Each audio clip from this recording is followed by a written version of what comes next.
नमस्कार विद्यार्थियों। राजस्थान की चित्रकला का टॉपिक स्टार्ट किया था। उसमें चित्रकला कैसे स्टार्ट हुई, उसका नाम किसने दिया, ये कंप्लीट बातें हमने देखी थी। तो आप पहले उस वीडियो को जरूर देखिएगा, उसके बाद में ये वीडियो देखिएगा, आपको अच्छे से समझ में आएगा। राजस्थान की चित्रकला की 4 स्कूल्स थी, मेवाड़, मारवाड़, ढूंढाड़ और हाड़ौती। उसमें से मेवाड़ स्कूल मैंने उस वीडियो में कंप्लीट इजीली समझा दी है। आप प्लीज प्लेलिस्ट पर जाकर देख लीजिएगा, नहीं तो लिंक भी आपको डिस्क्रिप्शन में मिल जाएगी, आप वहां से भी विजिट कर लीजिएगा। अब इस वीडियो में हम राजस्थान की चित्रकला की सेकंड स्कूल मारवाड़ स्कूल, या इसे मारवाड़ शैली भी कह देते हैं, ठीक है, तो ये देखेंगे। तो मारवाड़ स्कूल ये पश्चिमी राजस्थान की महत्वपूर्ण शैली है, क्योंकि मारवाड़ राजस्थान के पश्चिम में ही पड़ता है, ठीक है। और इसके प्रमुख चित्रकार रामा, नाथा, छज्जू और सेफू माने जाते हैं। इसके अलावा देखिए ये मैप बनाया है मैंने यहाँ, तो ये राजस्थान में ये पश्चिमी क्षेत्र आ गया, और राजस्थान की जो मारवाड़ स्कूल है उसमें ये शैलियाँ सम्मिलित की गई है, ठीक है। तो बीकानेर शैली, जैसलमेर शैली, जोधपुर शैली, नागौर शैली, अजमेर शैली और किशनगढ़ शैली, ये सभी शैलियाँ मारवाड़ स्कूल की है। ये पिछले वीडियो में भी मैंने आपको बताया था। तो ये मारवाड़ स्कूल की सभी जो शैलियाँ हैं वह 1 बाय 1 हम डिटेल से देखेंगे। सबसे पहले देखेंगे जोधपुर शैली। तो देखिए मारवाड़ शैली को जोधपुर शैली भी कह दिया जाता है, जोधपुर शैली को ही मारवाड़ शैली कह दिया जाता है, तो कंफ्यूज नहीं होना है। तो जोधपुर शैली या मारवाड़ शैली की शुरुआत राव मालदेव के समय हुई थी। राव मालदेव ने चोखेलाव के महल बनवाए थे जोधपुर में, ठीक है। यहाँ इन्होंने राव मालदेव ने भित्ति चित्र बनवाए थे। भित्ति चित्रों में सैनिकों से संबंधित इनका जो है रुचि देखने को मिलती है चोखेलाव महलों में। तो यहाँ से स्टार्टिंग मानी जाती है जोधपुर शैली की। उसके बाद में जोधपुर शैली का स्वर्णकाल बताया जाता है महाराजा जसवंत सिंह का समय। क्यों? क्योंकि इन पर वल्लभ संप्रदाय का प्रभाव था और इन्होंने श्री कृष्ण से संबंधित बहुत अधिक चित्रकारी करवाई। इसी कारण जोधपुर शैली का स्वर्णकाल महाराजा जसवंत सिंह का समय माना जाता है। इसके बाद में जोधपुर शैली नाथ संप्रदाय के प्रभाव में आ जाती है, और नाथ संप्रदाय का प्रभाव सबसे ज्यादा महाराजा मानसिंह पर पड़ता है, और महाराजा मानसिंह जी ने नाथों से संबंधित ही चित्र ज्यादा बनवाए, जैसे भगवान शिव का चित्र, नाथ मुनि का चित्र, गोरखनाथ का, जलंधर नाथ का, ठीक है। इसके बाद में जोधपुर शैली में एक और राजा आते हैं सूर सिंह। इनके समय 2 फेमस चित्र बने। एक तो ढोला मारू का चित्र, तो ढोला मारू का चित्र मारवाड़ का फेमस है, मारवाड़ में जोधपुर शैली का फेमस है, ठीक है। और भागवत पुराण के चित्र ये सूर सिंह जी के समय बने थे, ये प्रसिद्ध चित्र। इसके बाद में मोटा राजा उदय सिंह जी आए, और इनका नाम क्यों लिया जाता है? क्योंकि जोधपुर शैली मुगलों के प्रभाव में आ गई थी उदय सिंह जी के समय, मोटा राजा उदय सिंह के समय। जोधपुर के एक राजा हुए तख्त सिंह, इनके समय ये जो जोधपुर शैली थी, जोधपुर चित्रकला है, वो अंग्रेजी या यूरोपीय प्रभाव में आ गई थी। तो यह है जोधपुर शैली से संबंधित, और वो किस किस के प्रभाव में आई उससे संबंधित बातें। जोधपुर शैली के 2 प्रमुख प्रसिद्ध चित्र हुए, एक तो रागमाला सेठ, एक दुर्गादास राठौड़ का चित्र, ठीक है। तो ये बहुत अधिक प्रसिद्ध हुआ रागमाला सेठ। रागमाला सेठ 1623 में वीर जी ने बनवाई थी, ठीक है। वीर जी नामक चित्रकार थे, उन्होंने जोधपुर शैली में रागमाला सेट बनाया था 1623 में। इसके पहले हमने मेवाड़ शैली देखी थी, उसमें भी हमने देखा था कि रागमाला सेट वहां पर भी बना था, तो मैंने उसी को यहाँ पर लिख दिया है ताकि आप दोनों में कंपेयर करके पढ़ सके। तो रागमाला सेट चावंड शैली में बना था, मेवाड़ स्कूल की चावंड शैली में बना था। वो किसने बनाया था? 1605 में नसीरुद्दीन ने बनाया था। तो मेवाड़ वाला बनाया नसीरुद्दीन ने, और मारवाड़ वाला बनाया वीर जी। ये दोनों अलग अलग चित्रकार हुए। इसके बाद में देखिए जोधपुर शैली का रागमाला के अतिरिक्त एक दुर्गादास राठौड़ जो भाले से रोटी सेक रहे थे, ऐसा चित्र बनाया एस के मूलर ने। ये भी बहुत ही प्रसिद्ध है। तो ये पूछा जा सकता है कि रागमाला सेठ और दुर्गादास राठौड़ का जो चित्र है वो किस शैली से संबंधित है? ये वो हो गई मारवाड़ शैली या जोधपुर शैली। जोधपुर शैली की प्रमुख विशेषताएं क्या है? लंबा कद बताया है पुरुषों का, और ऊंची पाग, उस पर तुर्रा कलंगी बताई गई है। तुर्रा कलंगी से संबंधित क्वेश्चन पुटअप भी हुआ है। तो ऊंची पगड़ी और उस पर तुर्रा कलंगी, ये किस चित्रकला से संबंधित है? वो जोधपुर शैली, ठीक है। इसके बाद में सफेद गोल जामा और मोतियों का अधिक प्रयोग हुआ है, मोतियों की माला वगैरह, आभूषण वगैरह पहने दिखाया गया है जोधपुर शैली में। स्त्रियों की बात करें तो बादाम की आंखें बताई गई है।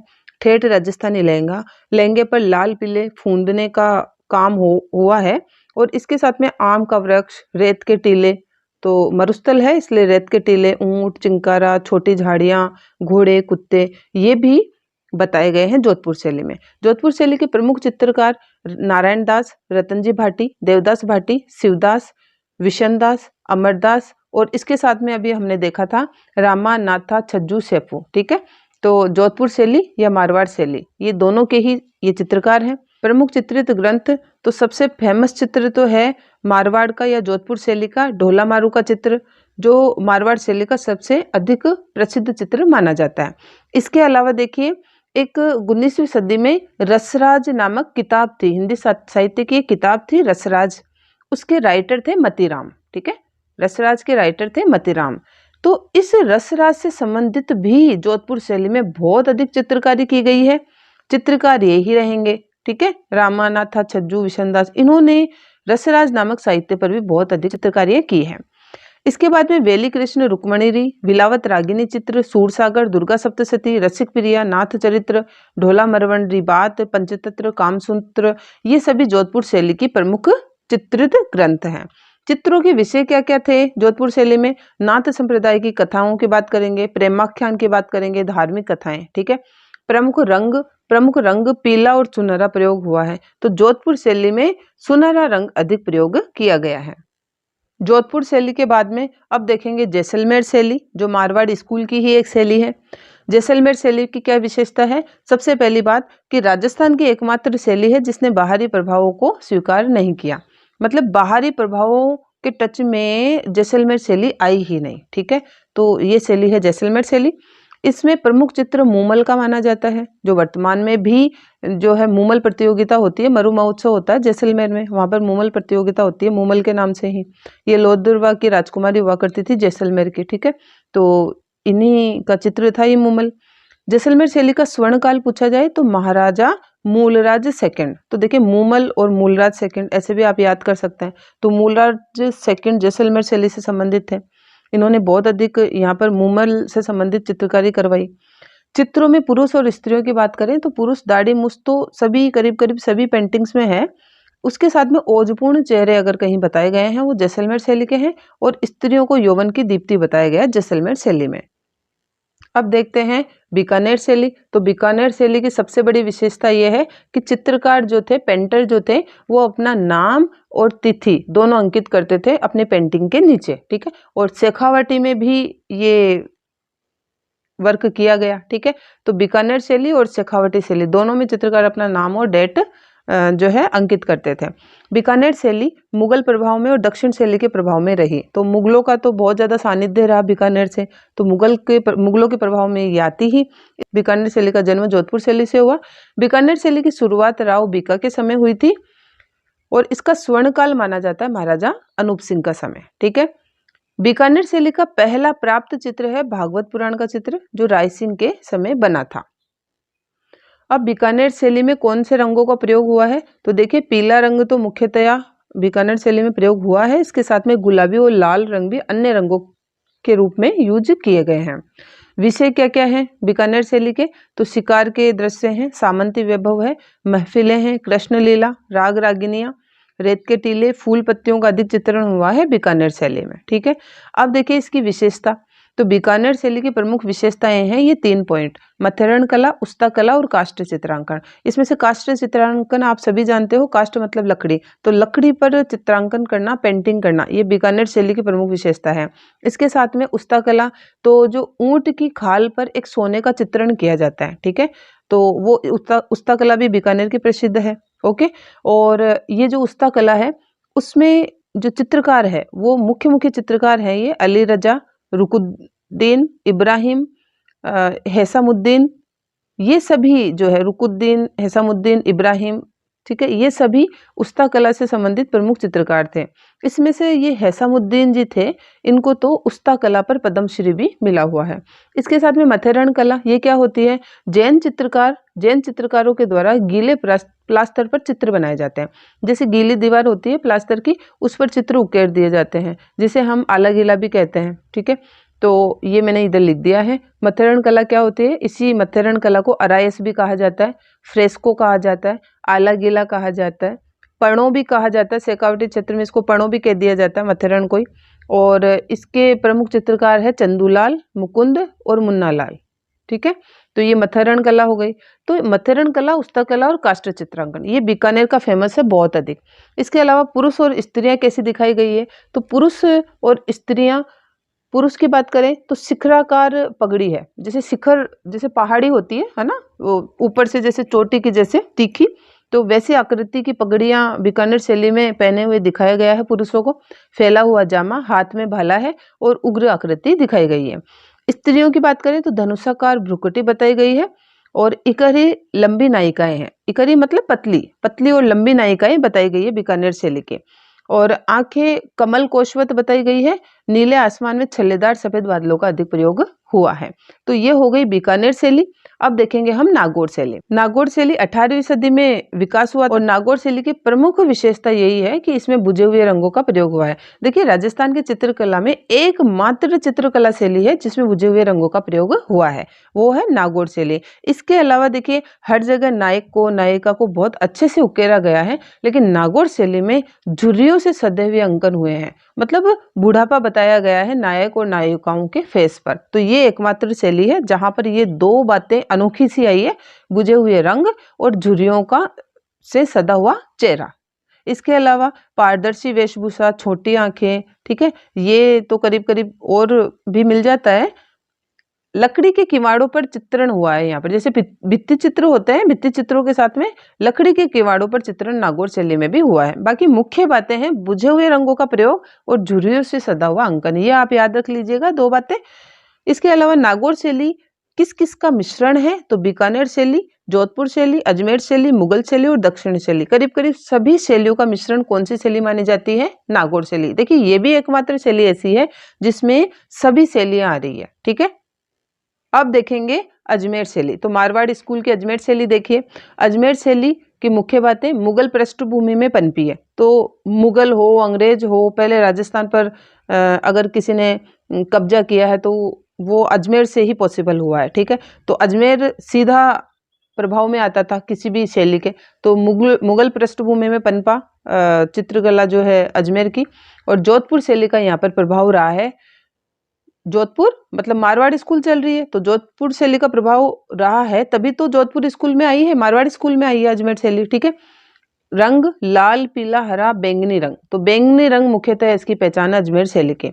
इसके अलावा मुगल और राठौड़ी पगड़ी पुरुषों की मुख्य पहचान है। मुगल पगड़ी अजमेर शैली में बताई गई है चित्रों के द्वारा, और राठौड़ी पगड़ी क्यों, क्योंकि जोधपुर शैली का प्रभाव हुआ है, मारवाड़ शैली का प्रभाव है, इसीलिए राठौड़ी पगड़ी, दोनों का प्रभाव अजमेर पे है, इसीलिए मुगल और राठौड़ी पगड़ी दोनों प्रकार के चित्र पुरुषों के यहाँ मिलते हैं। लंबे पुरुष है अजमेर शैली के, छल्लेदार मूछें बताई गई है, पायजामा और कमरबंद बताया गया है, और सुनहरे रंगों का संयोजन अधिक हुआ है, ठीक है। सुनहरा रंग अधिक यूज हुआ है अजमेर शैली में। स्त्रियों की बात करें तो देखिए अन्य विशेषताएं तो करीब करीब वही है, बाकी स्पेशल क्या है, हाथों पर रची हुई मेहंदी बताई गई है अजमेर शैली में। प्रमुख चित्रकार तैयब, चांद, नवला, नारायण भाटी, अल्लाह बख्श, उसना, और एक महिला चित्रकार का नाम भी मिलता है साहिबा, ठीक है। तो साहिबा, अल्लाह बख्श और उसना ये तीनों तो अजमेर के ही थे, तो अजमेर शैली से संबंधित हो गए, ठीक है। बाकी ये अन्य हैं। तो ये हो गई अपनी अजमेर शैली। अब देख लेते हैं किशनगढ़ शैली। किशनगढ़ शैली को कागजी शैली भी कहा जाता है, ठीक है। अब कागजी शैली कहने का कारण ये देखिए, इस शैली में सबसे अधिक जो चित्र है वो कागज पर बने हैं। अब देखिए, कोरे कागज पर तो चित्र बनते नहीं है, तो कागज की वसली तैयार की जाती थी, मतलब बहुत से कागजों को भिगोकर और उनको कूट कर एक मोटा मतलब गत्ता टाइप का तैयार करके उस पर चित्र उकेरा जाता था, उसे वसली कहते थे, ठीक है। इसलिए किशनगढ़ शैली में ही ये कागज वसली से बने हुए चित्र अधिक मिले हैं, इसलिए इसे, और वसली किससे बनती है, कागज से बनती है, इसलिए इसे कागजी शैली कहा जाता है। तो किशनगढ़ और कागजी ये याद रखिएगा। किशनगढ़ शैली में गुलाबी और सफेद रंग का अधिक प्रयोग हुआ है। देखिए, मारवाड़ शैली जो हम पढ़ रहे हैं, मारवाड़ स्कूल, उसमें सफेद रंग कहीं भी नहीं है, लेकिन किशनगढ़ शैली में सफेद रंग का यूज हुआ है। किशनगढ़ शैली दो शैलियों का मिश्रण है, एक तो कांगड़ा शैली और एक ब्रज शैली, ठीक है। कांगड़ा शैली हिमाचल से संबंधित शैली है, तो कांगड़ा शैली और ब्रज शैली का प्रभाव किशनगढ़ शैली पर है। किशनगढ़ शैली को प्रकाश में लाने का कार्य किसने किया था, एरिक डिक्सन और फैयाज अली ने। एरिक डिक्सन ने तो हमारी जो किशनगढ़ की बनी ठनी पेंटिंग है उसको अगर मोनालिसा का नाम दिया था तो वो एरिक डिक्सन ही थे। किशनगढ़ शैली का स्वर्णकाल महाराजा सावंत सिंह उर्फ नागरी दास, यही नागरी दास थे महाराजा सावंत सिंह। तो महाराजा सावंत सिंह के समय को स्वर्णकाल माना जाता है किशनगढ़ शैली का। महाराजा सावंत सिंह ने एक बुक भी लिखी थी, नागर समुच्चय, ये पुस्तक लिखी थी इन्होंने। इसके अलावा महाराजा सावंत सिंह देखिए वल्लभ संप्रदाय के प्रभाव में थे, ठीक है, वल्लभ संप्रदाय का प्रभाव था इन पर, इसी कारण इन्होंने राधा कृष्ण के बहुत अधिक चित्र बनाए थे। उन्हीं चित्रों में से इन्होंने एक चित्र बनवाया बनी ठनी का, रसिक प्रिया या बनी ठनी का, राधा के स्वरूप बनवाया था इन्होंने। तो बनी ठनी का चित्र किसके द्वारा बनवाया था? मोरध्वज निहालचंद नामक चित्रकार के द्वारा बनाया था। इस बनी ठनी पर देखिए हमारे 5 मई 1973 में भारत सरकार के द्वारा 20 पैसे का डाक टिकट भी जारी हुआ था बनी ठनी पर। और भारत की मोनालिसा कहा था बनी ठनी को किसने? एरिक डिक्सन में, ठीक है। और किशनगढ़ शैली को प्रकाश में भी यही ला रहे हैं, एरिक डिक्सन और फैयाज अली, ओके। इसके अलावा एक चित्र और मिलता है, अमरचंद ने बनाया था, महाराजा सावंत सिंह के समय में ही बनाया था। ये कौन सा चित्र था? चांदनी रात में संगीत गोष्ठी का चित्र है। चांदनी रात है और उसमें संगीत गोष्ठी हो रही है, ऐसा चित्र भी किशनगढ़ शैली में ही मिलता है, ठीक है। इस चांदनी रात में संगीत गोष्ठी का जो चित्र है वो उसमें केले के वृक्ष की प्रधानता दिखाई गई है। किशनगढ़ शैली के प्रमुख चित्रकार हैं बदन सिंह, नानक राम, सवाई राम, तुलसीदास और लाडली दास। तो देखिए लाडली दास, तुलसीदास, ये दास किशनगढ़ शैली में अधिक रहे हैं। पुरुष और स्त्रियों की क्या पहचान है किशनगढ़ शैली के चित्रों में? तो पुरुषों में पतले होठ बताए गए हैं, पेचबंदी पगड़ी, ठीक है, पगड़ियों का ध्यान रखें आप, पेचबंदी पगड़ी बताई गई है किशनगढ़ शैली में, कमर में दुपट्टा और लंबा जामा। बाकी मुख्य पहचान पेचबंदी पगड़ी है। स्त्रियों में क्या पहचान है? हाथ में आधा खिला हुआ कमल। ध्यान रखें आप कि बनी ठनी के हाथ में भी आधा खिला हुआ कमल होता है। तो जिस भी पेंटिंग में राधा स्वरूप जो पेंटिंग हो उसमें आधा खिला हुआ कमल देखा जाए तो वो किशनगढ़ शैली का चित्र होता है, ठीक है। इसके अलावा भंवरे, झील, नाव ये भी दिखाए गए हैं। तो देखिए विद्यार्थियों, ये मारवाड़ स्कूल मैंने कंप्लीट करवा दी है। और वीडियो कैसा लगा प्लीज़ कमेंट करके मुझे बताएं, मुझे मोटिवेट करते रहें। और आरपीएससी लर्निंग वर्ल्ड को प्लीज़ सब्सक्राइब कर लें जिससे नोटिफिकेशन आप तक बहुत जल्द पहुंच सके। और लाइक करके आप मुझे अपना समर्थन दीजिए। Thank you.